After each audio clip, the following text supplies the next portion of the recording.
प्रश्नावली 6.2 NCERT class 10 पहला प्रश्न है आकृति 6.17 पहले और दूसरे में डीई समानांतर है बीसी के। अब इसके लिए हमें एक प्रमेय होती है उसके बारे में पता होना चाहिए, तो पहले मैं आपको उसके बारे में बता देती हूँ, उसके बाद हम प्रश्न उत्तर करेंगे। प्रमेय 6.1 यदि किसी त्रिभुज की एक भुजा के समांतर अन्य दो भुजाओं को भिन्न भिन्न बिंदुओं पर प्रतिच्छेद करने के लिए एक रेखा खींची जाए तो ये अन्य दो भुजाएं एक ही अनुपात में विभाजित हो जाती हैं। इस चित्र से आप कंफ्यूज हो जाओगे, मैं आपको बिल्कुल सिंपल तरीके से बताती हूँ। इस तरह से मान लीजिए हमारे पास कोई त्रिभुज है, इस त्रिभुज की किसी भी एक भुजा के समानांतर कोई लाइन खींच दीजिए। ये लाइन किसी भी भुजा के समानांतर खींची जा सकती है, आप तीनों में से कोई भी एक भुजा ले लीजिए। बस वो लाइन बाकी की दो भुजाओं को प्रतिच्छेद करके जानी चाहिए। जैसे मान लीजिए हमने इस भुजा के समानांतर ये लाइन खींच दी, अब ये बाकी की दो भुजाओं को प्रतिच्छेद कर रही है, तो ये इन्हें समान अनुपात में विभाजित करेगी। समान अनुपात का मतलब क्या होता है, जब हम उनको अनुपात में यानी बटे में लिखेंगे तो दोनों तरफ बिल्कुल बराबर आना चाहिए। जैसे मैं आपको एक उदाहरण से बताऊं, मान लीजिए ये 1 सेंटीमीटर है और ये 4 सेंटीमीटर है। ये अगर 3 सेंटीमीटर है ना, तो ये 12 सेंटीमीटर होनी चाहिए। कैसे? हम अनुपात निकालने के लिए बटे में लिख देते हैं। जैसे हम 1:4 को 1/4 लिख सकते हैं, तो ये हमारे पास 1/4 हो जाएगा। बराबर में हमारे पास है 3/12। जब आप 3 और 12 को काटोगे तो ये 1/4 ही आ जाएगा। इसे हम कहते हैं समानुपात। तो इस तरह से इस समानांतर रेखा ने इन दोनों भुजाओं को समान अनुपात में विभाजित कर दिया है। यही हमारे पास प्रमेय 6.1 है। अब हम प्रमेय 6.2 को देखते हैं। यदि एक रेखा किसी त्रिभुज की दो भुजाओं को एक ही अनुपात में विभाजित करे तो वह तीसरी भुजा के समानांतर होती है। प्रमेय 6.2 अलग नहीं है, ये प्रमेय 6.1 की ही विपरीत है। उसके अंदर हमें ये कहा था कि जब हमारे पास कोई त्रिभुज होता है, उसकी एक भुजा के समानांतर हम कोई रेखा खींचते हैं तो वो बाकी की दो भुजाओं को समान अनुपात में विभाजित करती है। इसके अंदर इसी बात को उल्टा कह दिया कि जब कोई रेखा त्रिभुज की किन्हीं दो भुजाओं को समान अनुपात में विभाजित करे तो वो तीसरी भुजा के समानांतर होती है। अब हम प्रश्न उत्तर कर लेते हैं। पहले भाग के अंदर कह रखा है कि बीसी डीई के समानांतर है, तो इसका मतलब ये बाकी की दोनों भुजाओं को समान अनुपात में विभाजित करेगा, यानी इन दोनों का अनुपात और इन दोनों का अनुपात समान है। पहले इन दोनों को अनुपात में लिख लेते हैं। ऊपर हमारे पास 1.5 है, नीचे हमारे पास 3 है। बराबर में इस तरफ हमारे पास ऊपर 1 है, नीचे हमें नहीं पता, तो हम इसी को ऐसे का ऐसा रख लेंगे। अब जब हम यहाँ दशमलव हटाएंगे तो नीचे हमारे पास 10 आ जाएगा। ऊपर 15 है, नीचे हमारे पास आ गया 10 की 3 से गुना की 30, बराबर में 1/EC। अब हम 15 को 30 से भाग देंगे तो ये 2 पर भाग जाएगा, ऊपर बच जाएगा हमारे पास 1। अब हम इन दोनों की आर पार गुना करेंगे। EC की गुना 1 से होगी तो ये EC ही आ जाएगा, 2 की गुना 1 से होगी तो ये 2 आ जाएगा। इस तरह से हम कह सकते हैं कि EC का मान है 2 सेंटीमीटर। बिल्कुल ऐसे ही दूसरा भाग है। इस BC लाइन के समानांतर हमें DE लाइन दे रखी है। इसने पहले क्वेश्चन में कह रखा है कि ये इसके समानांतर है। इस तरह से दो खड़ी रेखाएं समानांतर का प्रतीक होती हैं। तो इसका मतलब ये जो लाइन है ना, ये इन बाकी की दोनों भुजाओं को समान अनुपात में विभाजित करेगी। हम बिल्कुल सेम पिछले भाग की तरह ऊपर लिख देंगे हमारे पास AD, क्योंकि ये हमें नहीं पता ना कितना है, तो हम AD का AD ही रख लेंगे। नीचे हमारे पास आ जाएगा 7.2 ये हिस्सा, बराबर में आ जाएगा ऊपर वाला हिस्सा यानी 1.8, नीचे आएगा 5.4।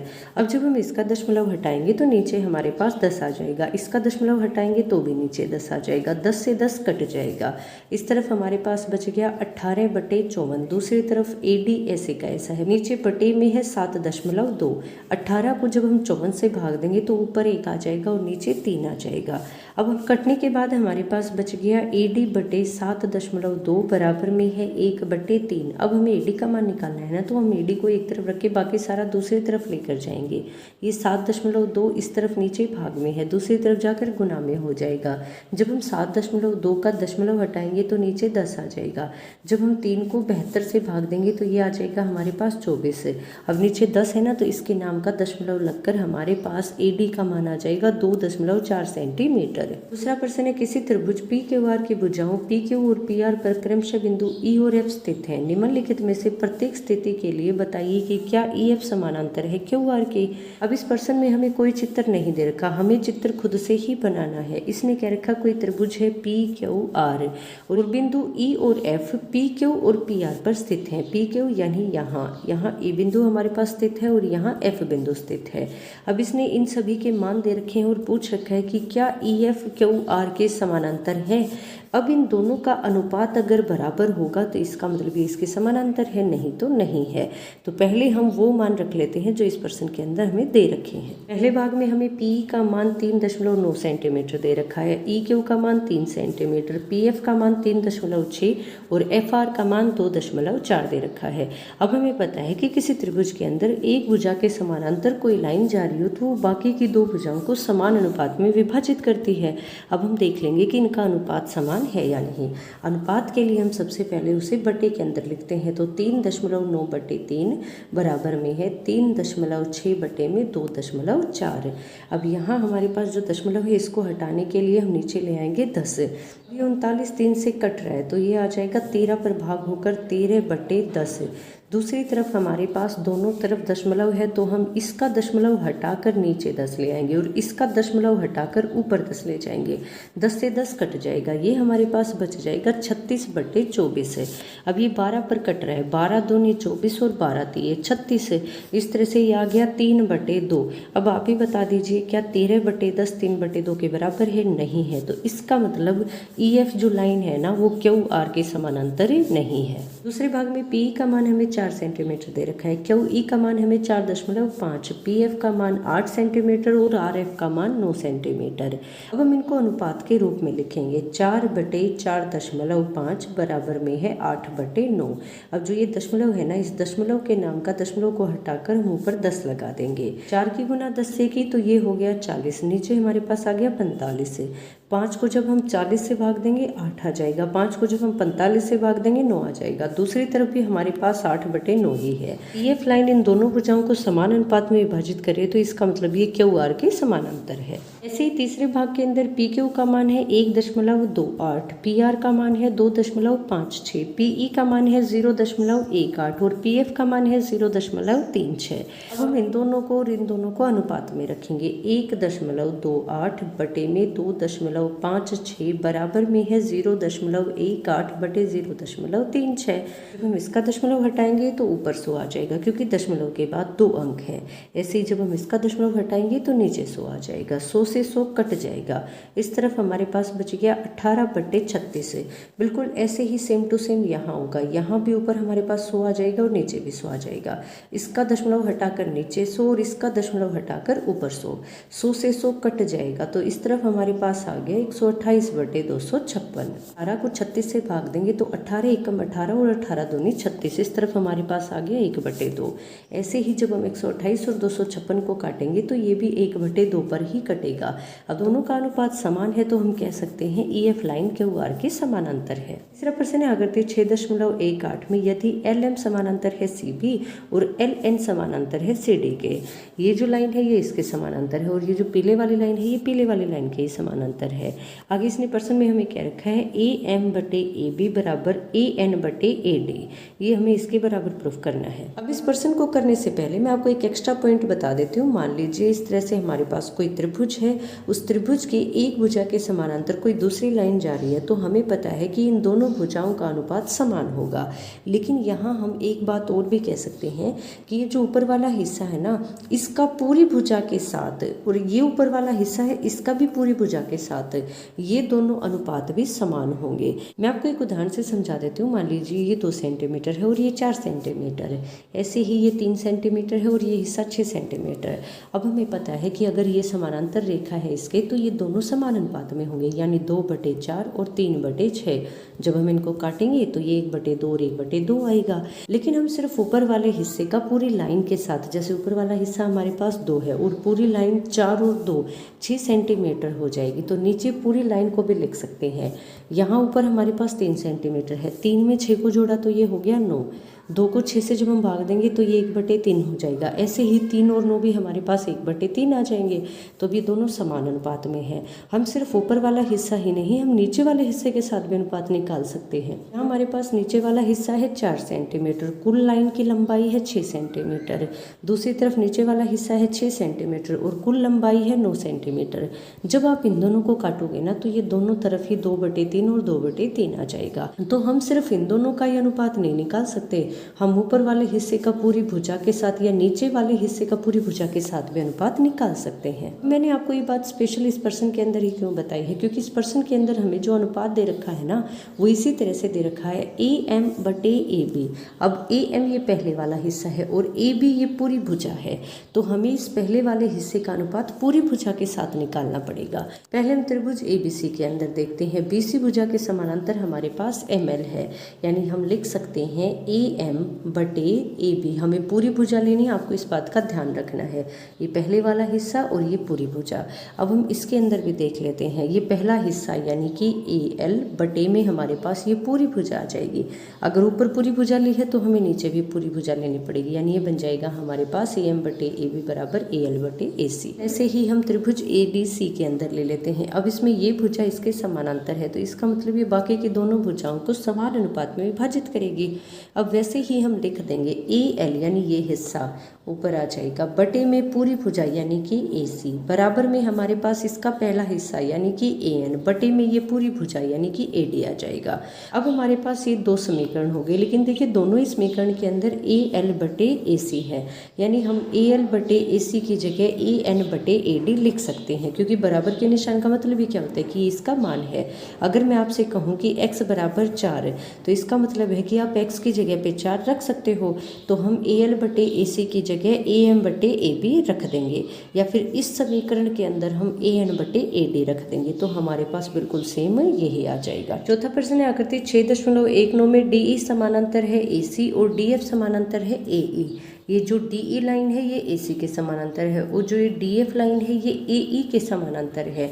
सिद्ध कीजिए DF/FE बराबर है BE/AC। ये हमें सिद्ध करना है। इस प्रश्न को हल करने के लिए पहले हम इस त्रिभुज को ले लेते हैं। इसके अंदर जो ये पीली रेखा आपको दिखाई दे रही है, दोनों एक दूसरे के समानांतर हैं। अब इस त्रिभुज की एक भुजा AE के समानांतर ये रेखा DE है, तो इसका मतलब ये बाकी की दोनों भुजाओं को समान अनुपात में विभाजित करेगी। ये हम प्रमेय 6.1 में पढ़ चुके हैं। अब हम इन दोनों को अनुपात के रूप में लिखकर एक दूसरे के बराबर रख देंगे, यानी BD/DE। ये दोनों हिस्से एक तरफ BD/AD और दूसरी तरफ ये दोनों हिस्से यानी BF/FE हमारे पास आ जाएगा। अब हम इस बड़े त्रिभुज ABC के अंदर देखते हैं। इसके अंदर AC भुजा के समानांतर DE लाइन है, तो इसका मतलब ये D लाइन बाकी की दोनों भुजाओं को समान अनुपात में विभाजित करेगी। तो हम यहाँ लिख सकते हैं इन दोनों का अनुपात यानी BD/DA बराबर में इन दोनों का अनुपात यानी BE/में AC। अब देखिए BD/DE इसमें भी है, BD/DE इसमें भी है, AD और DA दोनों एक ही बात होते हैं। तो जब ये दोनों इसके बराबर है ना, तो हम कह सकते हैं कि ये दोनों भी एक दूसरे के बराबर होंगे। हम BD/AD की जगह BF/FE लिख सकते हैं। जैसे x बराबर 4 लिख रखा है, तो इसका मतलब हम x की जगह पे 4 लिख सकते हैं। तो यहाँ हम BD/AD की जगह BF/FE लिख देंगे, तो वो हमारे पास BE/AC आ जाएगा। पांचवा प्रश्न है आकृति 6.20 में DE समानांतर है OQ। ये लाइन हमारे पास OQ के बराबर है और DF समानांतर है OR। ये लाइन हमारे पास इसके समानांतर है। दर्शाइए EF समानांतर QR। ये जो EF लाइन है ये QR के समानांतर है, ये हमें दर्शाना है। पहले त्रिभुज POQ ले लेते हैं। इसके अंदर OQ भुजा के समानांतर हमारी DE लाइन है, तो इसका मतलब ये बाकी की दोनों भुजाओं को समान अनुपात में विभाजित करेगी। हम इन दोनों के अनुपात को बराबर में लिख सकते हैं। जैसे ये पहला हिस्सा हमारे पास हो जाएगा PE, नीचे हमारे पास है EQ, दूसरी तरफ भी हमें बिल्कुल ऐसे ही लिखना है। ये हमारे पास है PD अपोन में आ जाएगा DO। बिल्कुल सेम हमें त्रिभुज POR के अंदर करना है। इसमें OR भुजा के समानांतर DF लाइन है, तो ये भी दोनों भुजाओं को समान अनुपात में विभाजित करेगी। अब हम इसको भी लिख सकते हैं PD/DO बराबर में इस तरफ वाला हिस्सा PF/में FR। अब आप ध्यान से देखिए PD/DO इसमें भी है, PD/DO इसमें भी है, तो इसका मतलब हम PD/DO की जगह PE/EQ लिख सकते हैं। यानी दोनों समीकरणों के एक दूसरे के साथ तुलना करने के बाद हमारे पास आ जाएगा PE/EQ बराबर है PF/FR। अब हम देखते हैं कि ये सभी हिस्से कहाँ हैं। PE यहाँ है, बटे EQ बराबर में है PF/FR। अब आप इस बीच वाले हिस्से को भूल जाइए, एक बार देखिए त्रिभुज PQR जो बड़ा त्रिभुज है वही आपको देखना है। इस बड़े त्रिभुज की दो भुजाओं को एक EF लाइन दो समान अनुपात में विभाजित कर रही है। अब हमने प्रमेय 6.2 में पढ़ा था कि किसी त्रिभुज में दो भुजाओं को समान अनुपात में विभाजित करके जाने वाली रेखा तीसरी भुजा के समानांतर होती है। दोनों समीकरणों की तुलना के बाद जो ये सिद्ध हुआ है, इसका मतलब है कि ये EF लाइन इन दोनों भुजाओं को समान अनुपात में विभाजित कर रही है, इसलिए प्रमेय 6.2 के अनुसार ये QR भुजा के समानांतर होगी। छठा प्रश्न है आकृति 6.21 में क्रमशः OP, OQ और OR पर स्थित बिंदु A, B और C इस प्रकार है कि AB समानांतर है PQ, ये जो AB रेखा है ये PQ के समानांतर है। AC समानांतर है PR, ये जो AC लाइन है ये PR के समानांतर है। दर्शाइए कि BC समानांतर है QR, हमें जो ये BC रेखा है ये QR के समानांतर दर्शानी है। अब हम पहले त्रिभुज POQ के अंदर देखते हैं। जो भुजा PQ हमारे पास है उसके समानांतर एक लाइन जा रही है AB। अभी इसके समानांतर है तो इसका मतलब ये बाकी की दोनों भुजाओं को समान अनुपात में विभाजित करेगी। हम लिख सकते हैं PA/AO, यानी इन दोनों का अनुपात बराबर में हमारे पास इन दोनों का अनुपात हो जाएगा। यानी कि ऊपर अगर PA छोटा हिस्सा है ना तो यहाँ भी हम छोटा हिस्सा BQ लिखेंगे, BQ/BO। बिल्कुल ऐसे ही त्रिभुज POR के अंदर है भुजा PR के समानांतर एक लाइन जा रही है AC, तो इसका मतलब ये बाकी की दोनों भुजाओं को समान अनुपात में विभाजित करेगी। हम लिख सकते हैं PA/AO इस भुजा के दोनों हिस्से और बराबर में है इस भुजा के दोनों हिस्से यानी CR/OC। PA/AO इसमें भी है, PA/AO इसमें भी है, तो इसका मतलब ये दोनों भी एक दूसरे के बराबर होंगे। दोनों समीकरणों की तुलना करने के बाद हमारे पास ये आ गया है। देखते हैं ये है कहाँ, CR ये हिस्सा, OC ये हिस्सा, BQ यानी ये वाला हिस्सा और BO ये वाला हिस्सा।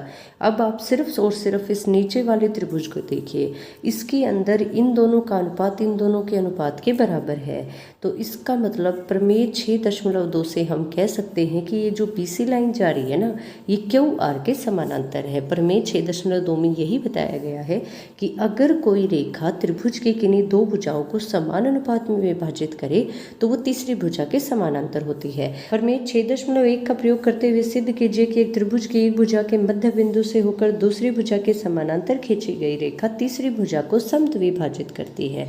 इस प्रश्न के अंदर हमें क्या कह रखा है, मान लीजिए हमारे पास कोई त्रिभुज है, उस त्रिभुज की एक भुजा के मध्य बिंदु से दूसरी भुजा के समानांतर, ये भुजा है इसके समानांतर हम कोई रेखा खींचेंगे तो वो तीसरी भुजा यानी इस भुजा को समद्विभाजित करती है, यानी दो बराबर हिस्सों में बांटती है। अब हमें प्रमेय 6.1 से ये पता है कि किसी त्रिभुज की एक भुजा के समानांतर जब कोई रेखा खींची जाती है तो वो बाकी की दोनों भुजाओं को समान अनुपात में विभाजित करती है।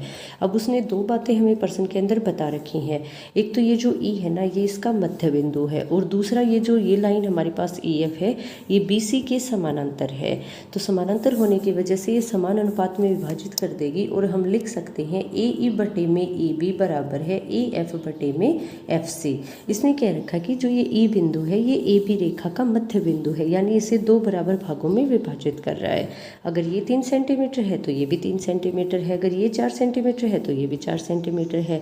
AE बराबर EB हमें पता चल गया तो हम EB की जगह पे AE रख सकते हैं, तो ऊपर और नीचे दोनों जगह बिल्कुल सेम है ना, तो इसका मतलब ये दोनों एक दूसरे से कट जाएंगे। कटने के बाद यहाँ ऊपर और नीचे एक एक आ जाएगा। दूसरी तरफ हमारे पास AF/FC है, ये FC नीचे भाग में है, दूसरी तरफ जाकर गुना में हो जाएगा। इस तरह से हमारे पास आ गया FC बराबर में AF। अब आप ये देखिए कि FC और AF हैं कहाँ, FC हमारा ये हिस्सा है और AF ये हिस्सा है, ये दोनों एक दूसरे के बराबर हमने सिद्ध कर दिए हैं और यही हमें सिद्ध करना है कि वो तीसरी रेखा को समद्विभाजित करता है। सम यानी बराबर, द्वि यानी दो भाग, तो ये इसके बिल्कुल दो बराबर भाग बांट रहा है। 8वां प्रश्न है प्रमेय 6.2 का प्रयोग करते हुए सिद्ध कीजिए त्रिभुज की किन्हीं दो भुजाओं के मध्य बिंदुओं को मिलाने वाली रेखा तीसरी भुजा के समानांतर होती है। इस प्रश्न के अंदर हमें क्या रखा है कि एक त्रिभुज की दो भुजाओं के मध्य बिंदु है, ये मान लीजिए कोई दो भुजाएं हैं तो इनके मध्य बिंदु यहाँ हो जाएंगे। अगर हम उन दोनों को आपस में मिला दें तो जो ये रेखा बनेगी वो रेखा तीसरी भुजा के समानांतर होगी। अब प्रमेय 6.2 में हमने ये पढ़ रखा है कि अगर किसी त्रिभुज के अंदर एक ऐसी रेखा है जो दो भुजाओं को समान अनुपात में विभाजित कर रही है तो वो तीसरी भुजा के समानांतर होगी। अगर हम ये सिद्ध कर दें कि इन दोनों का अनुपात बराबर है तो ये भुजा इसके समानांतर सिद्ध हो जाएगी। अब हम पहले इन दोनों का अनुपात निकालते हैं। हम इसको लिख सकते हैं PE/EQ। जब भी किसी लाइन के बीच में कोई मध्य बिंदु होता है तो उसके दोनों भागों का समान अनुपात 1/1 होता है। कैसे? अगर ये 5 सेंटीमीटर है, ये भी 5, और अनुपात निकालने के लिए हम उसको बटे में रखते हैं। 5 से 5 कटकर हमारे पास 1/1 आ जाएगा। अगर ये भी 10 हो और ये भी 10 हो तो भी जब हम इसका अनुपात निकालेंगे तो 10 से 10 कटकर 1/1 आ जाएगा। तो इसलिए जो मध्य बिंदु होता है ना वो 1:1 में विभाजित करता है उस रेखा को। तो ये ई बिंदु भी हमारा मध्य बिंदु है। तो इसका मतलब ये इस पूरी लाइन को 1:1 में विभाजित कर रहे हैं। हम इसको 1/1 लिख सकते हैं। बिल्कुल सेम स्थिति यहाँ है। हम इसे लिखेंगे PF/FR। अब ये दोनों भी एक दूसरे के बराबर हैं तो जब हम इनको बटे में लिखेंगे तो इनका अनुपात भी 1/1 हो जाएगा। अब हमने इन दोनों का अनुपात भी निकाल लिया, इन दोनों का अनुपात भी निकाल लिया और दोनों का अनुपात बिल्कुल बराबर है, 1 के बराबर है। तो इसका मतलब हम कह सकते हैं PE/EQ बराबर है PF/FR। तो प्रमेय 6.2 से हम ये सिद्ध कर देते हैं कि जब त्रिभुज के किसी दो भुजाओं का अनुपात बराबर हो तो जो लाइन इन्हें उस अनुपात में बांट रही है वो लाइन तीसरी भुजा के समानांतर होगी। 9वां प्रश्न है ABCD एक समलंब है जिसमें AB समानांतर है DC तथा इसके विकर्ण परस्पर O पर प्रतिच्छेद करते हैं। दर्शाइए कि AO/BO बराबर CO/DO। तो हम पहले कोई समलंब बना लेते हैं। समलंब का मतलब होता है एक ऐसा चतुर्भुज जिसकी दो भुजाएं एक दूसरे के समानांतर हैं। आपको एक बात का स्पेशल ध्यान रखना है कि जब भी आप कोई चतुर्भुज बनाओ तो हमेशा ABCD ऐसे लिखना है। आप B के बाद C को यहाँ नहीं लिख सकते, आपको ऐसे सीक्वेंस में ही लिखना पड़ेगा या फिर ऐसे सीक्वेंस में लिखना पड़ेगा, नहीं तो आपका आंसर गलत आएगा। तो इस तरह से हमने इसको ABCD नाम दे दिया। अब हम इसके विकर्ण को इस तरह से मिला देते हैं और कह रहे हैं कि इसके विकर्ण एक दूसरे के साथ O बिंदु पर प्रतिच्छेद करते हैं। इस प्रश्न को हल करने के लिए हमें एक रचना करनी होगी। हम AB और DC के समानांतर कोई रेखा यहाँ बीच में खींचेंगे जो O बिंदु से होकर जाती हो। अब हम पहले सिर्फ और सिर्फ इस त्रिभुज की बात करते हैं, आपको बाकी पर ध्यान नहीं देना है। आप सिर्फ इस त्रिभुज में देखिए। इस त्रिभुज के अंदर DC के समानांतर एक रेखा है OE। ये जो बीच वाली OE रेखा है ना ये DC के भी समानांतर है और AB के भी समानांतर है। तो अब ये इसके समानांतर है ना, तो प्रमेय 6.1 के अनुसार ये इसकी दोनों भुजाओं को समान अनुपात में विभाजित करेगी। यानी BO ये ऊपर वाला हिस्सा बटे में DO नीचे वाला हिस्सा बराबर होगा BE बटे में AC के। हम बिल्कुल सेम टू सेम त्रिभुज ABC के अंदर देखेंगे। ये जो OE लाइन है ना ये AB के भी समानांतर है, तो इसका मतलब ये इसकी भी दोनों भुजाओं को समान अनुपात में विभाजित करेगी।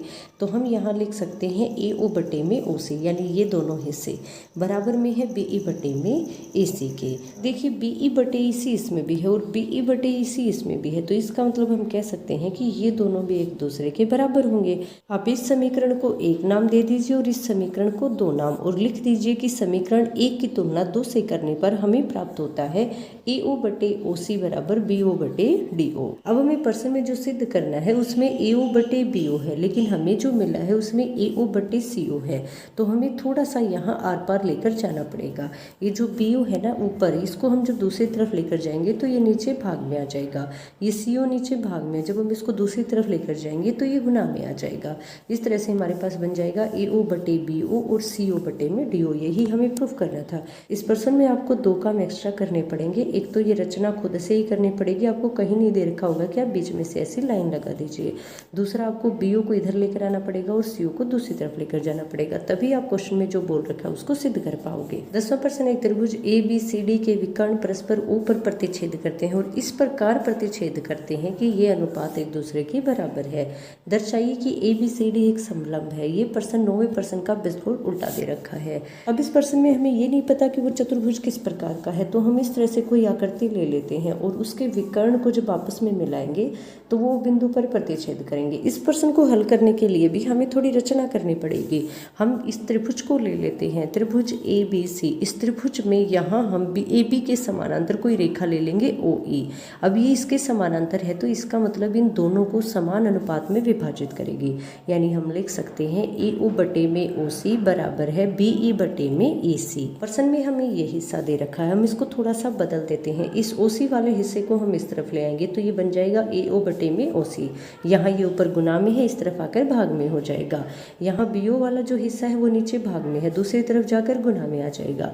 तो इस तरह से हमारे पास ये बन जाएगा AO बटे में OC बराबर है BO बटे में OD। अब आप देखिए AO बटे OC जो दे रखा है उसमें भी है, और AO बटे OC जो हमने रचना करके निकाला है उसके अंदर भी है। तो इसका मतलब ये दोनों एक दूसरे के बराबर हो जाएंगे। हम लिख सकते हैं BO बटे में OD बराबर में है BE बटे में EC। अब हम देखते हैं दोनों हिस्से हैं कहाँ। BO ये हिस्सा है, OD ये हिस्सा है, BE ये हिस्सा है और EC ये हिस्सा है। अब ये सभी के सभी त्रिभुज BDC के अंदर है। आपके पास आपको सिर्फ और सिर्फ ये त्रिभुज देखना है। इस त्रिभुज के अंदर दोनों भुजाओं को समान अनुपात में OC रेखा विभाजित कर रही है। तो इसका मतलब प्रमेय 6.2 के अनुसार OC रेखा DC भुजा के समानांतर है। अब हमने ये सिद्ध कर दिया कि OE रेखा DC के समानांतर है, और AB के समानांतर हमने इसको शुरू में खुद से ही लिया था। तो ये दोनों समानांतर हैं आपस में, और ये दोनों भी आपस में समानांतर हैं। तो इसका मतलब है AB और DC भी आपस में समानांतर होंगे। और समलंब की पहचान ही क्या होती है कि उसमें 4 भुजाओं में से कोई 2 भुजा एक दूसरे के समानांतर होती है, तो उसे हम समलंब आकृति कहते हैं।